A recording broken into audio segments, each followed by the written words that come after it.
the Airport Master Plan webpage.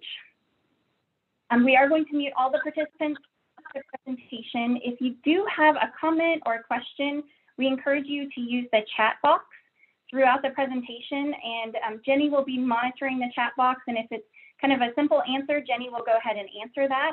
Otherwise, we'll take all the questions and the comments at the end of the presentation during our question and comment period. And if you don't want to use the chat box, you'll be able to raise your hand or post a question at that time as well.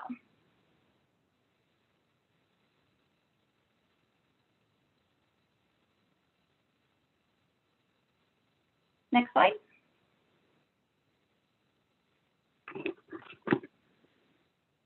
Might be a delay. So what are we going to talk about today? So this is really our first in a series of open houses regarding the Airport Master Plan update, but we're going to start by really giving an overview of an Airport Master Plan update process. So what process does that follow?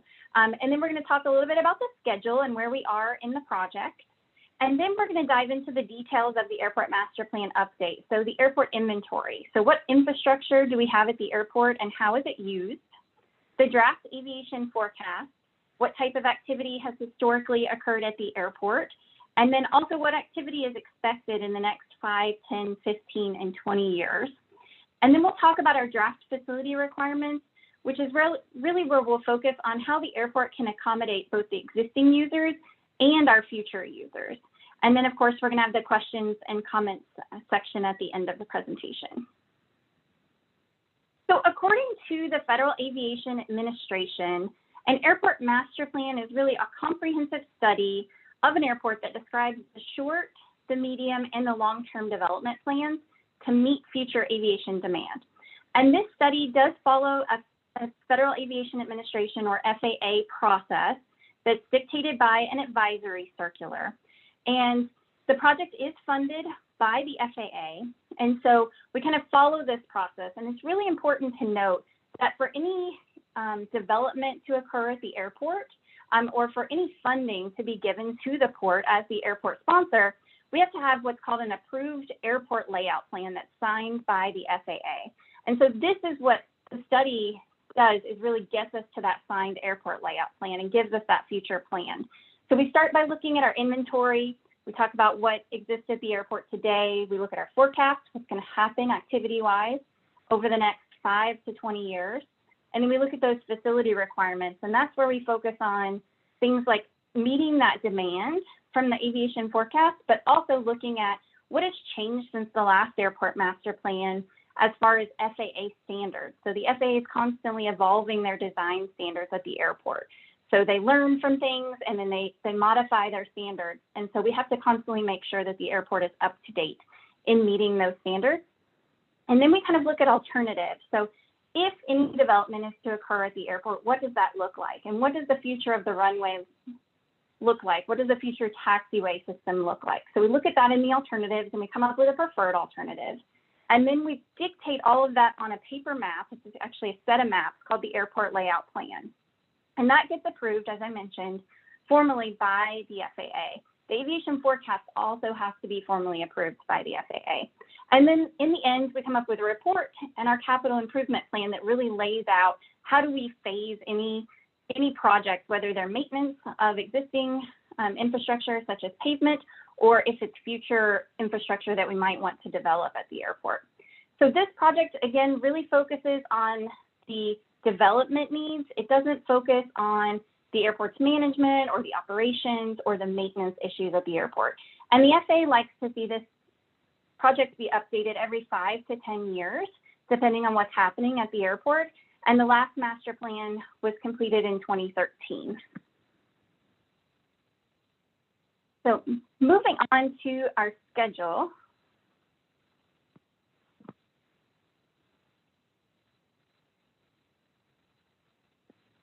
So the master plan really has kind of 3 distinct areas, so investigation, solutions, and implementation.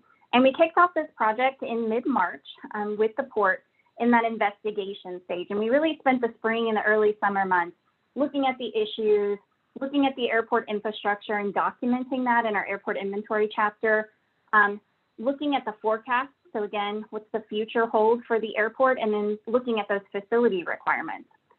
We just recently dove into our solutions phase, which is kind of where our first public open house is here in September. And then we'll be working through that solutions phase of the draft alternatives and alternative evaluation, our environmental review, and our recommended alternatives between now and when we meet with you again. So we'll meet with you again in November and then again in February. So that's kind of at the stage we are now. And then next spring and early summer, we'll get into the implementation, which is where we look at how we would phase that development and how would we fund any of that development. We do have a technical advisory committee that's been established of stakeholders at the airport. We've met with the technical advisory committee twice already, in May and July, and we'll meet with them again in a couple of weeks, and then again in February, right before we host our third public open house meeting.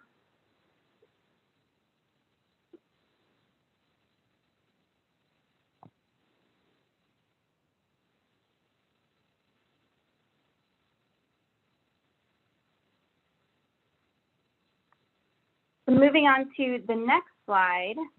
So what infrastructure is at the airport and how do we use it? So we'll kind of start from the runways and then kind of work ourselves out just a little bit. And I apologize, there's a bit of a connection lag, so the slides are transitioning a little bit slower. So the Port of Olympia actually has two runways. So we have a primary runway and what we call a crosswind runway. And the primary runway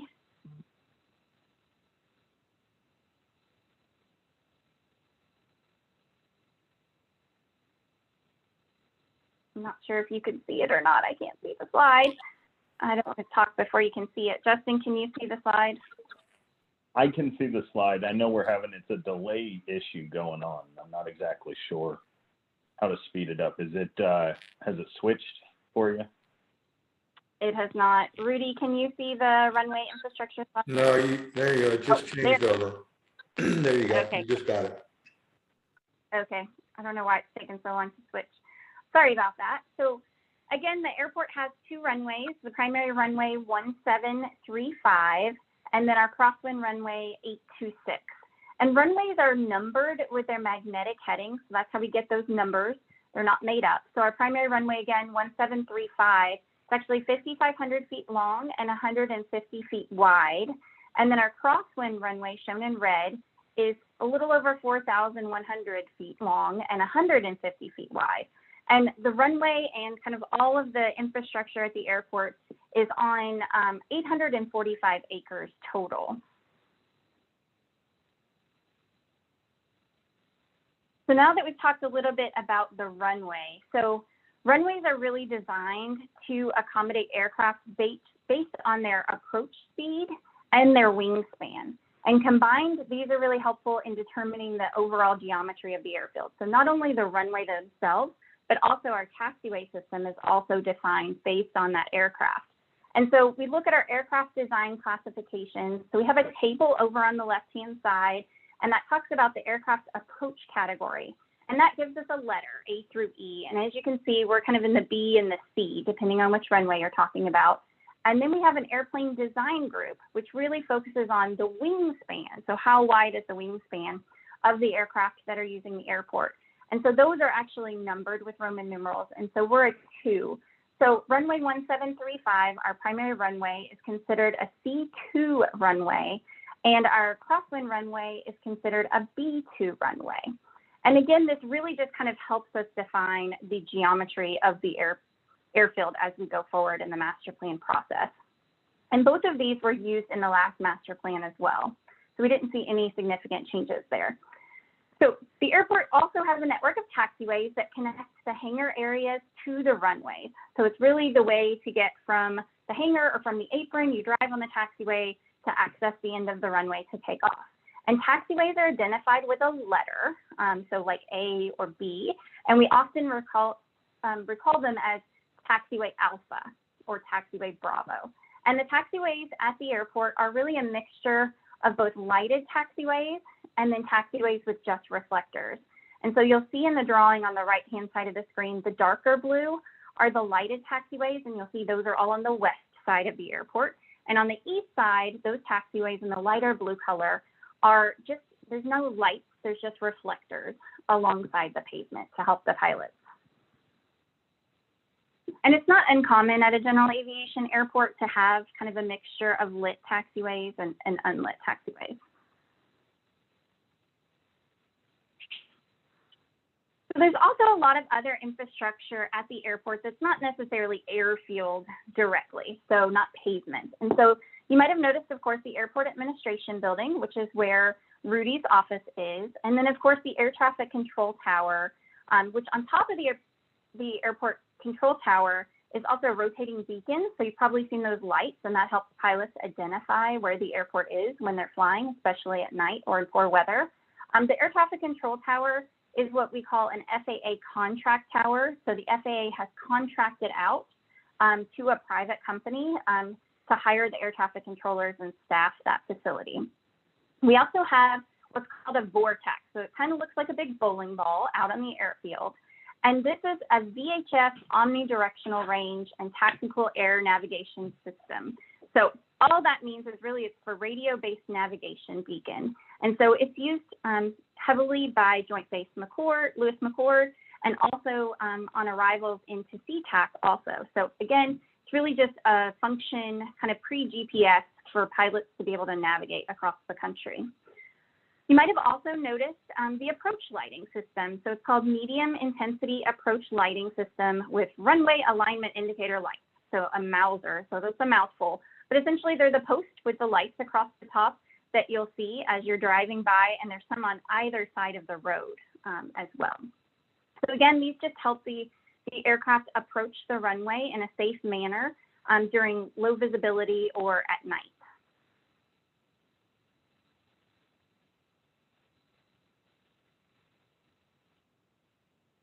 So other infrastructure that you might have noticed at the airport are state agencies. So we have a variety of agencies at the airport. The first one being Washington State DOT Aviation Division.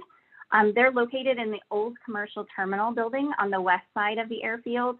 And this division within DOT really oversees airport programs, airport grants. They do aviation system planning, and they also manage 15 state-owned airports also. We also have the Washington State Patrol. So at this facility, they house the governor's plane and then, of course, provide law enforcement. So you'll see there they have a fixed wing aircraft there at the airport. And then we also have the Washington State Department of Natural Resources Fire Aviation Division. So they have their air tankers, primarily helicopters. You might have recently noticed with the significant fires that there's been a larger plane, a Q400, on the west side of the airport. And then they also just recently leased a west side hangar also. So they have facilities on both sides of the airport. But as you can see with these state agencies, they really play an important role in supporting public safety, emergency management, and of course, being the state capital, it's a really important location for those agencies. We also have a medevac company called Airlift Northwest located at the airport. And they have helicopters, and you can see on the map here, there are other bases, but what's pretty cool to note is just taking off from Olympia, in 10 minutes, they can be, this far out, and in 20 minutes, they can be out on, starting to be out in Aberdeen and further out on the coast. And so they play a really important role to be able to transfer patients, whether it's picking up a car accident victim and transferring them directly to a hospital, or picking up someone who's in need of medical care and then bringing them to the airport and then putting them on a fixed wing aircraft. So again, it's very important to have that medevac company on the airport to serve the community. We also have the Olympic Flight Museum at the airport. It's a nonprofit organization really dedicated to the preservation and flying too, all the aircraft also fly, of vintage aircraft. And they actually host South Puget Sound's largest collection of vintage aircraft. So if you haven't been out there, it's a great place to visit, get kids and other people interested in aviation. So again, there's a lot of organizations, state agencies that are all based at the airport. We also have Aviation Services, of course, at the airport, and what we like to call fixed base operator, or an FBO. And these service providers are really providing fuel and frequently flight training to pilots at the airport. So Olympia is very lucky to have two fixed-base operators at the airport, Glacier Aviation, as shown in the lighter blue, and then Safety in Motion, as shown in the red. And so fixed-base operators can really offer other services as well to airports, but really it's an opportunity for pilots, a transient pilot, to come in. They can park on the apron, they can receive fuel in their plane, they can maybe come in and rest or do additional flight planning so that they can go on to their destination. And then of course the fixed base operators also serve the base pilots because all of the base pilots also buy their fuel from there.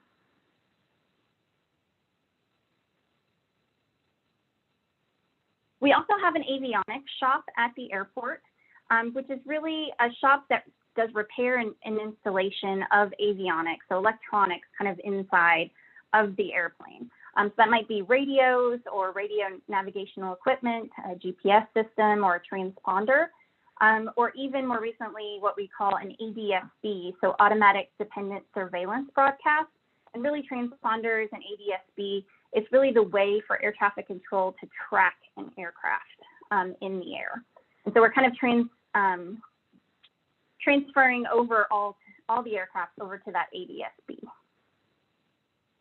Of course, we have aviation fuel that the fixed-base operators sell on the airport, and so they actually lease space within the existing fuel farm, and then they take that fuel out of the tank, put it in a truck, and then can truck it over to the aircraft and fuel the aircraft typically directly from that truck. This bulk fuel storage area is to the north side of the airfield, and we have two types of fuel on the airport. We have Jet A and 100 low lead. And we actually have 44,000 gallons of Jet A and a little over 37,000 gallons of 100 low lead. And we do have space for two additional tanks in the fuel farm, but they were both recently leased, and we expect there to be tanks there shortly.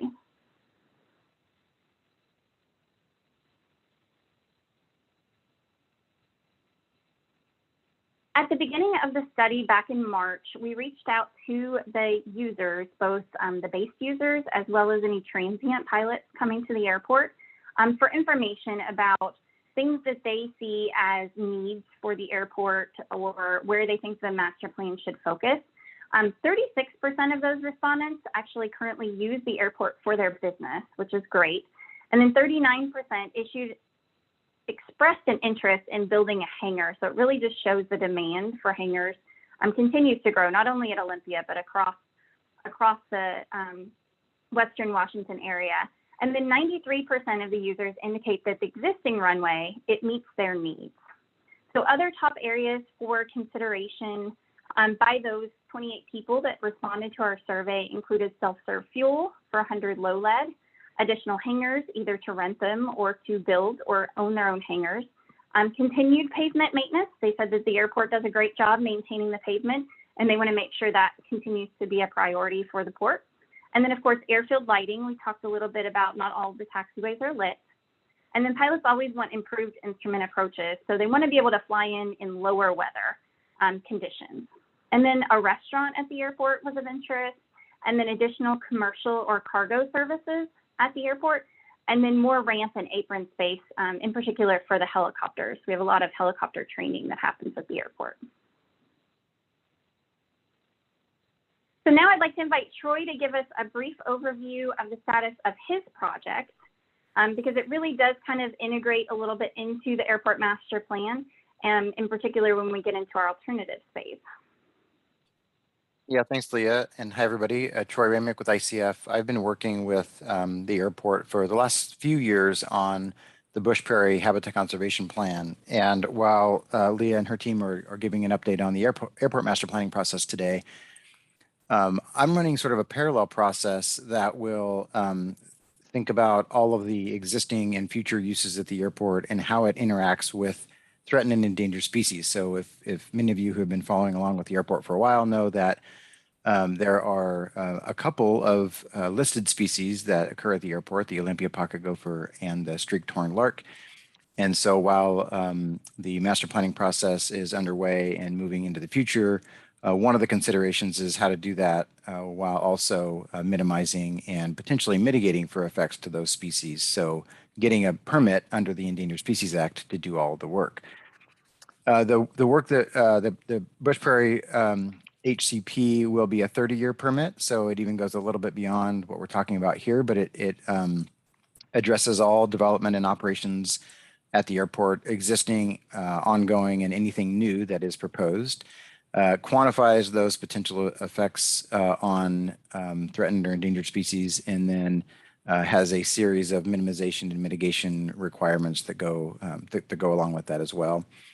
We're well into the process, so started this some time ago, as I mentioned, expecting to have a final administrative draft of the HCP this fall, working closely with the U.S. Fish and Wildlife Service on that.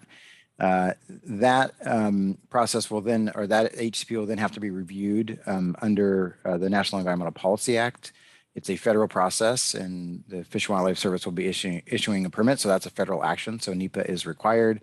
That's expected to kick off later this year or early next year and run through 2022. So permits for this will likely be in hand sometime at the end of next year or early 2023, and then extend for the next 30 years to, again, facilitate all of the work that Leah and her team are talking about today. I think with that, I'll pass it over to Justin. Thank you, Troy. I appreciate that.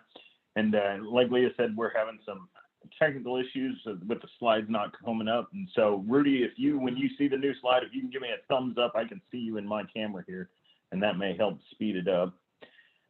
But once those new slides arrive, what we're going to be talking about is the type of activity that has historically occurred at the airport. And I'm going to kind of run through the forecast and the facility requirements for the airport. And from there, we'll move on kind of into how it's going to accommodate existing users. But right now, we'll talk about historical.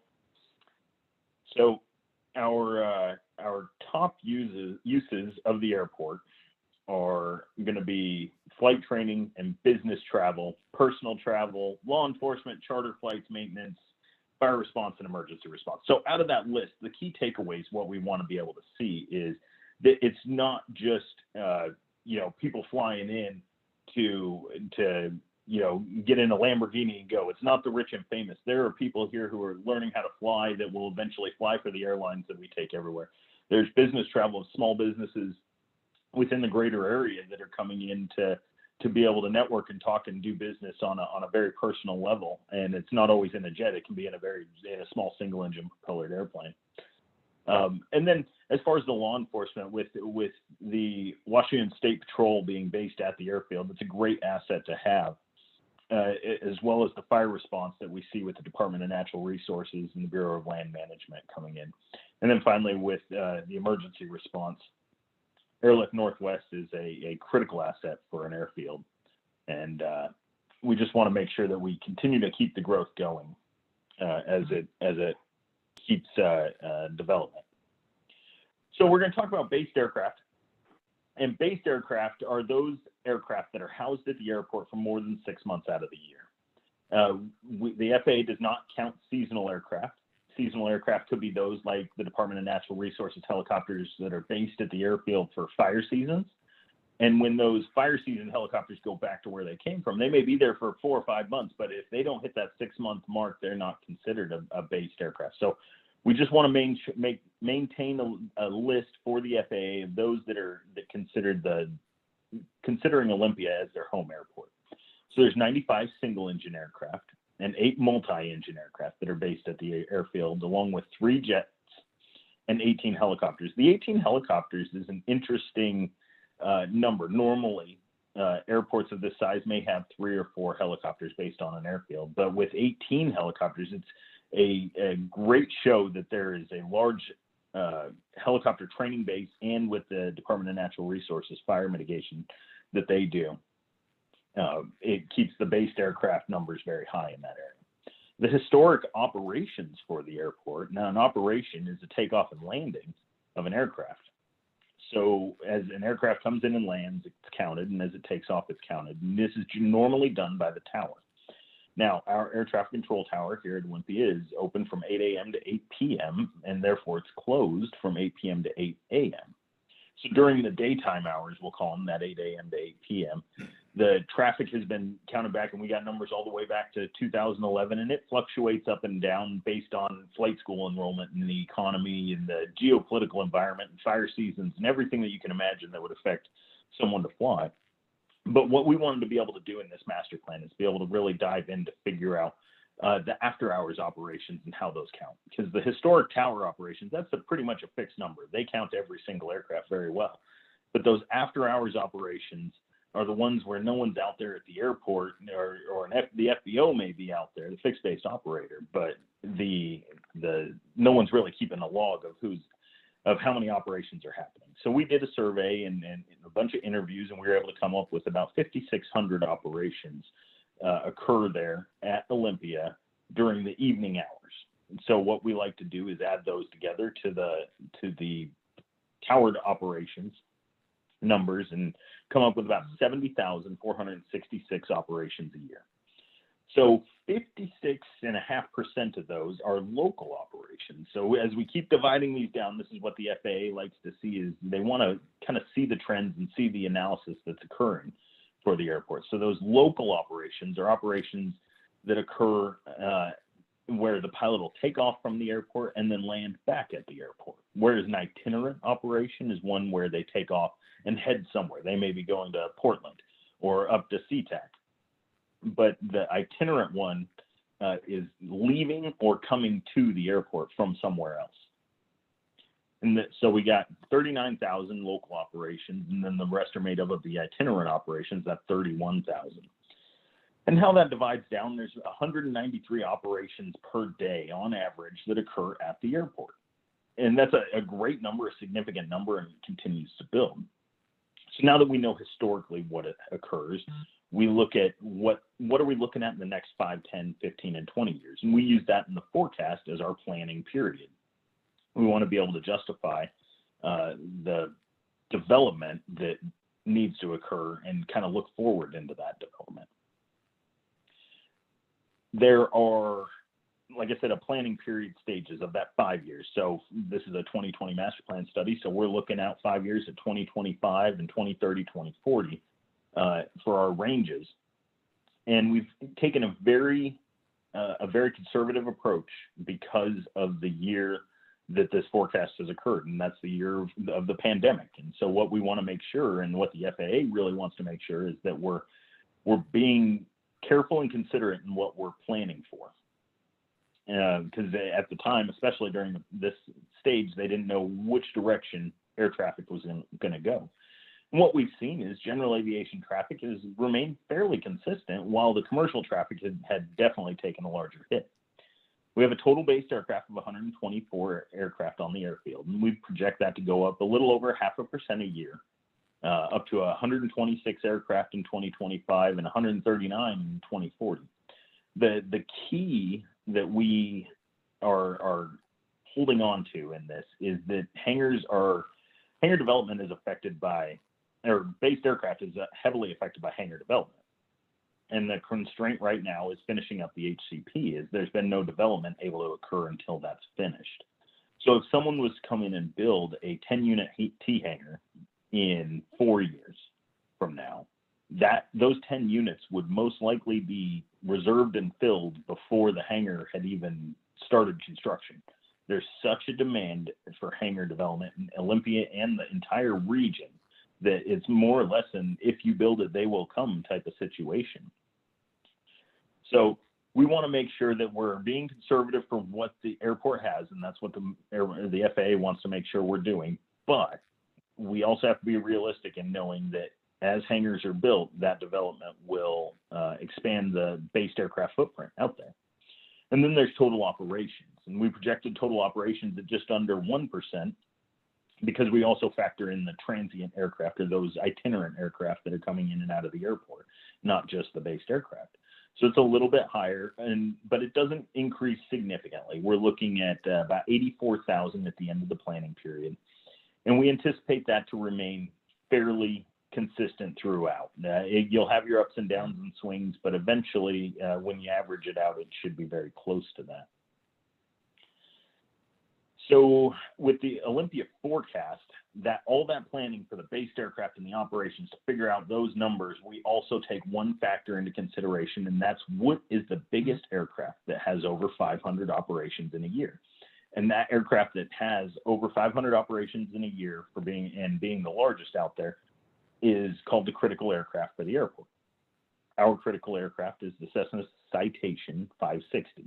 So it's a medium-sized jet, handles a few passengers. We're not talking 737s or anything like that, but that's a B2, and that's real consistent with the last master plan and the ultimate aircraft where we see it going. The numbers of aircraft that are coming in that aren't quite at 500, but we think that we'll be there over the planning period.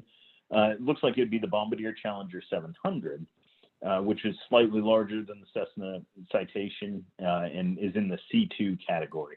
Again, the 2 is where the wingspans it's in the same category of wingspan, but the approach speed is just a little bit different.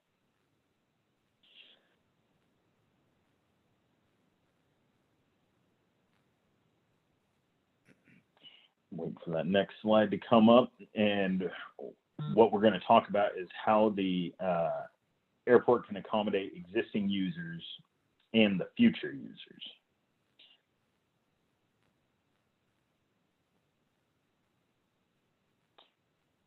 So with that, looking at how we're going to accommodate existing and future users, that falls into the chapter of the facility requirements, and that's what is required of the facility to be able to make sure that we're meeting the demands of the future and the current demands.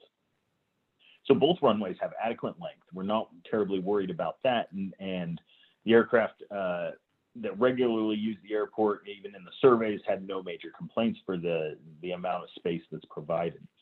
It is recommended, although, that the runways be renumbered, and that's a shift that occurs with the magnetic headings for all airports. It's continuously shifting with the magnetic poles. And so we're going to eventually be looking at a 1836 main runway, and so it's going to shift 1 degree, and those shift I think it's a little bit less than 1 degree per year, and so that's just something that has to be considered and looked at. And then we'll look at the taxiways. So once we look at the runways, everything is basically from the runways out, and so the taxiways are extensive at the airport. There's a lot of taxiways, being that it used to be a former military base. It has lots of taxiways everywhere. And the FAA likes to see things more in parallel these days, or where it's a parallel taxiway to a runway with 90-degree turns for safety.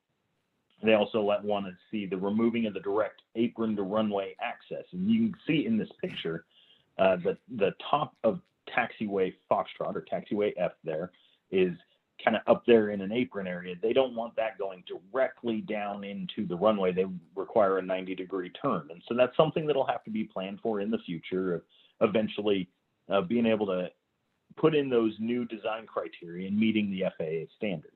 Because the FAA funds all of these projects, including this master plan, they want to make sure that we're in line with what they are requiring. And so that funding level comes in where it's, in most cases, paying 90% of a project to be able to put these corrections in, because they believe in that safety so much. So once we take care of right angle intersections, we want to also optimally locate exit taxiways. And because you don't necessarily always need a taxiway in the middle of the runway, because that's where the airplane's speeding by or slowing down past as it's going. And generally, you're looking at the exit taxiways or the entrance taxiways. And we just want to be able to look at everything for efficiency and be able to plan for the future in a much in a thoughtful way. So then we look at hangars. So we've looked at the runway and the taxiways, and as we push outwards from the runway center line, hangars and development are the focus areas outside of the taxiways and runways. So there's 3 basic types of hangars that you can look at. And one is corporate box hangars type. It's basically a large barn that you'd be able to fit either one large airplane in, or a couple smaller airplanes that are medium size, or you can fit 5 really small airplanes in there. Those developers can like those because they allow for efficiencies in use. So you can either park one big one or multiple small ones in there. But the pilots prefer more or less a T-hangar or a hangar all on their own, mostly because they don't want their aircraft being in close proximity of another aircraft that's getting pulled in and out, and then you run the risk of touching wings and trading paint, and that never goes well. Think of it as a parking garage and versus your own garage at home. And then there's also plane ports. So a T-hangar and a plane port are very similar. A T-hangar is called a T-hangar because it is more or less in the shape of T's for each individual unit, and they nest together very well with the tails pushed in. But a T-hangar will have walls like the middle picture has, whereas a plane port, which there's 2 plane ports on the airfield right now, is basically just a roof and no walls held up by strong iron net. So we want to kind of look at all factors and all thought processes of how we want to develop the airport. And that development is looking at the different hangar types that could potentially be put in different places around the airport. So the areas shown in blue on the map, on this map, hopefully you can see it, could be developed for the following uses. And those uses are either small hangars or corporate hangars, and general aviation terminal areas and aircraft parking, vehicle parking, kind of the basic uses that you would see at an airport. And then things we also want to consider is what's way out in the future. What is ideas that might not necessarily be on the radar right now? And some of those are electric aircraft and the infrastructure required for that, and VTOL, which is a vertical takeoff and landing. You may have seen things in the news where they talk about Uber Lyft being able to, or Uber Air being able to take you into SeaTac from a local based area, and that's kind of considerations we want to be able to look at, and along with the infrastructure required around things like that of future commercial terminal area types and passenger support facilities, and then the aviation related industrial areas that are a key to all airports as they help maintain the bottom line and strive for self-sufficiency and providing for an airport. The alternative stage of the project will determine the preferred uses for these areas throughout the airport. But during the facility requirements area planning stages, we just want to be able to locate areas that are outside of safety areas that could potentially be used for infrastructure or development opportunities.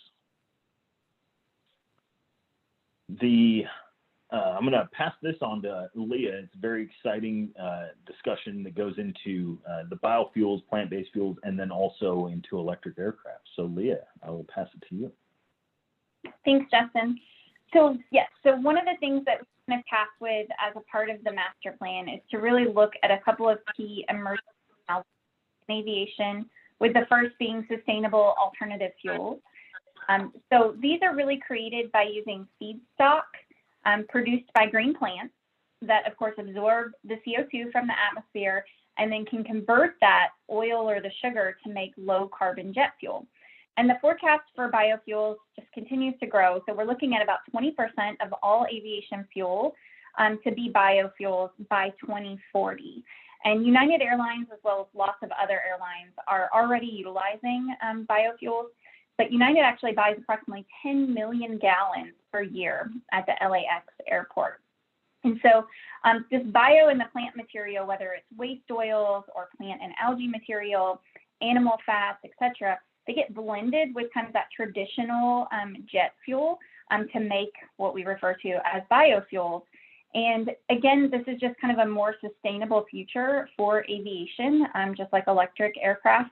And if there was to be demand at the airport for sustainable aviation fuels, there is adequate space at the existing fuel farm. We mentioned earlier there's 2 slots, but they've already been taken, but there is expansion just north of the existing fuel farm that could accommodate additional tanks, whether that's for biofuels or other fuels. The next topic is really kind of the more exciting one, is electric aviation. And hopefully you've been following the exciting things happening in the news kind of throughout Washington State in electric aviation. But Washington State's Department of Transportation's Aviation Division is really on top of this. And in 2020, they actually published a Washington electric aircraft feasibility study that recommended Olympia as an initial beta test site for electric aircraft. And they did this for numerous reasons, but of course, the location being the state capital, the fact that the airport has a significant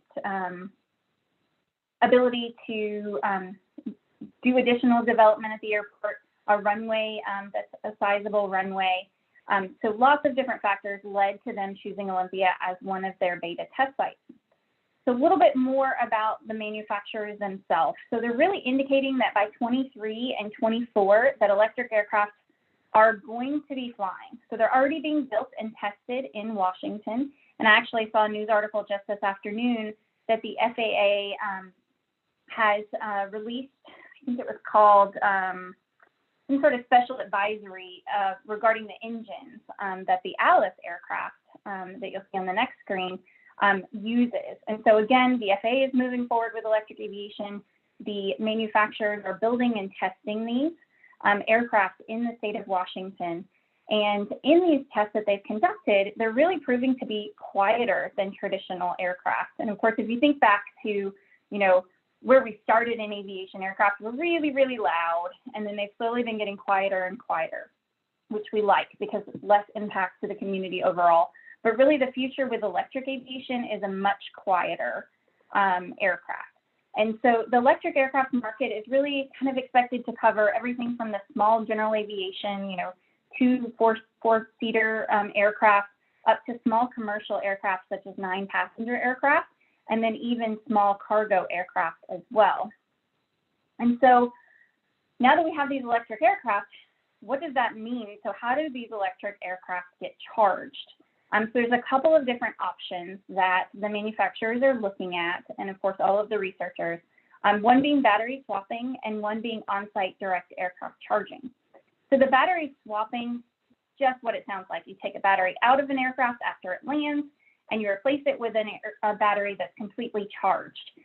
There's benefits to this, and then of course there's cons as well, but less peak demand overall on the electrical grid is a good thing, as opposed to the direct aircraft charging. And then of course just the potential to reduce that turnaround time an aircraft lands. You swap out the battery, load your passengers if you have passengers, and then you can take off. So again, I mentioned that there's been a lot of testing happening in Washington state. One of those is Magnet's E-Caravan, which is currently flying out of Moses Lake, Washington. Other options, of course, on-site direct charging. If you have a Tesla or another electric vehicle, you go to a charging station and you plug it in, and then you have to wait.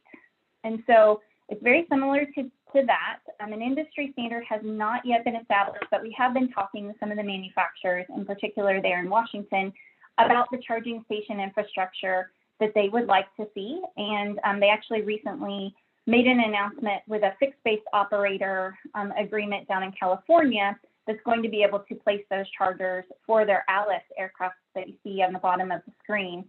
But again, it would require adapters, just like a car would, to be able to accommodate the different aircraft charging standards that might become.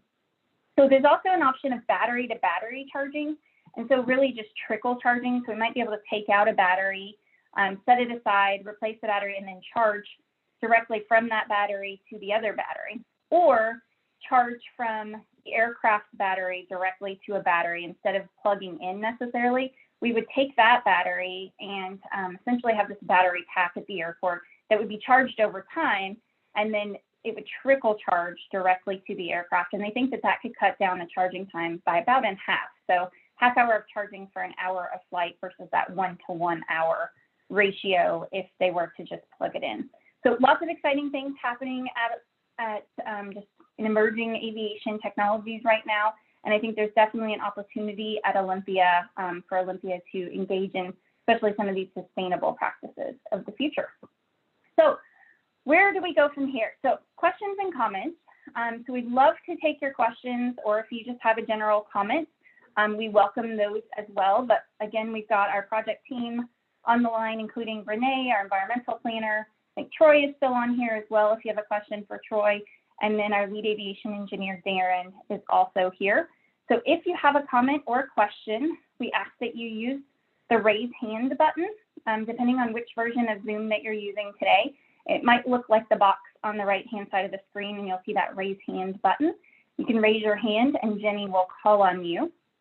Or you can also just type a comment or question in the chat box, and Jenny will read those questions directly to us.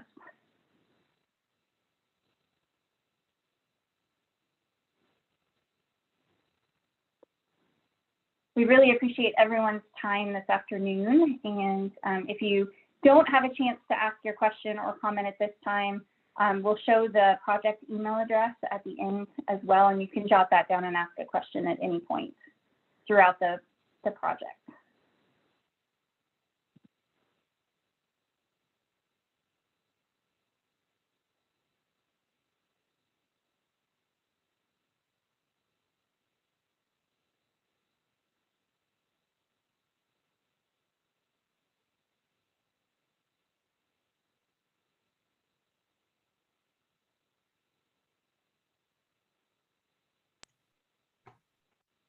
I'm not seeing any hand raised, but I do see a comment. So thank you for the comment. Great. We'll give it another minute in case anyone else thinks of a question that they have.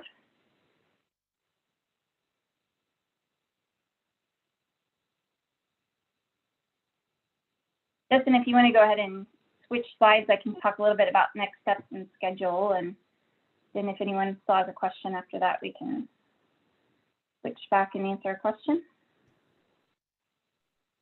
We do have one question about, will neighbors be included in the advisory panel? So the Technical Advisory Committee was formed based on stakeholders. So we really formed it on a technical perspective. So aviation users, and then technical staff from representatives of the city, of like Fish and Wildlife, the U.S. Fish and Wildlife, the state Fish and Wildlife. So since it was a technical committee and not necessarily just a community advisory panel, that's how the Technical Advisory Committee was formed. But we really welcome anyone that has comments or questions or concerns to submit those through the email address that we have for the project, or of course to reach out to Rudy or to Jenny with any concerns that you might have about the project or any input that you'd like to give.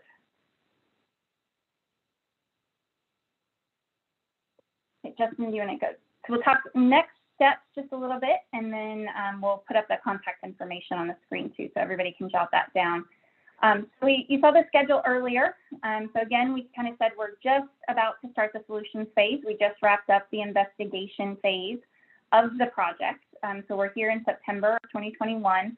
We'll meet with our Technical Advisory Committee again in 2 weeks. Those meetings are open to the public, however. If anyone would like to call in on those, that information does get published. And then we would like to meet with you in early to mid-November, so look for an invitation for that soon. And at that November meeting, we'll really be able to present some draft alternatives that we'll be working on in October. We'll present that information to you. We'll start working on our alternative evaluation criteria and the environmental review.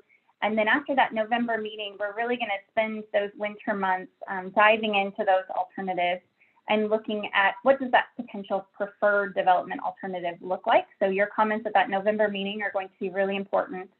And then we'll bring that to you in February, as well as the Technical Advisory Committee, and present a draft development concept plan. And then after that, we'll move into the implementation phase, and then also into our feasibility study as well. And in the implementation study, implementation phase rather, we're going to look at the capital improvement plan. How much do projects cost? How do we fund those projects? And then drawing that all out on the airport layout plan, and then of course a draft and final report. Now the chapters will get posted to the website. We think that we might have a approved FAA forecast sometime in the coming days. And so as those chapters are reviewed by the port and by the state and by the FAA. We will post those in draft form, so that way you're not reading an entire report come next summer all at once. So if you want to Julia, next. I see a question coming in. This may be more directed towards Rudy. What actions, if any, are being taken to decrease use of leaded fuel at the Olympia Airport? So, Rudy, do you want to go ahead? I can address that. We're not specifically taking any actions, and the phase out of leaded fuel is an FAA national issue. Obviously, we're aware of it. We're responsive to it. And I couldn't see if that was from Joel Hansen. I had an IOU to get him some information, which I'm preparing to send today. But that's there's some information at the FAA's website on their national priorities for conversion of leaded gasoline. Right now, aviation gasoline is low lead avgas, and that's where that stands. There's a statement in here that says you mentioned renumbering of runways. It's not really a question, so I'm not really sure what that means or pertains to. So yes, so as Justin mentioned, the magnetic variation changes over time. And so the renumbering will take place as a part of the next project. It's purely just the numbers on the runway and the way the pilots refer to it. So it doesn't change any flight patterns, anything like that. So it's literally just changing the numbers themselves, just to match that magnetic variation, because as a pilot, it's really important because everything is kind of based on that compass. So we want to make sure we have those proper markings on the actual runway. So with the next painting project, that will take place. And that will not affect the way aircraft fly in the traffic pattern over the airport. Basically, there's a left-hand traffic patterns or the standard traffic pattern to be able to avoid and create less noise and trying to keep those in place. We have some non-standard traffic patterns that allow the aircraft to be in full view of the control tower. And so what that kind of has them being north of the secondary runway and then to the east of the primary runway. And that's for the FAA to make sure that the traffic or the air traffic controllers can be able to see the aircraft when they're flying into and out of the airport. So by changing the numbers, it's just basically going to be repainting the numbers. It has absolutely nothing to do with the traffic themselves, and it's only just repainting the numbers as the magnetic poles have shifted so that it calibrates better to the compass inside the aircraft for direction finding. But that's the only thing that it changes. All the dimensions stay the same.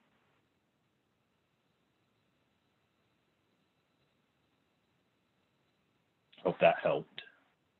Mm-hmm. So as a part of the airport layout plan, we'll incorporate drawings that you'll be able to see various impacts of flight patterns. So I think kind of to Jan's question of showing the flight paths over the community. So a lot of that will be incorporated in the airport layout plan drawings that we will do in the spring.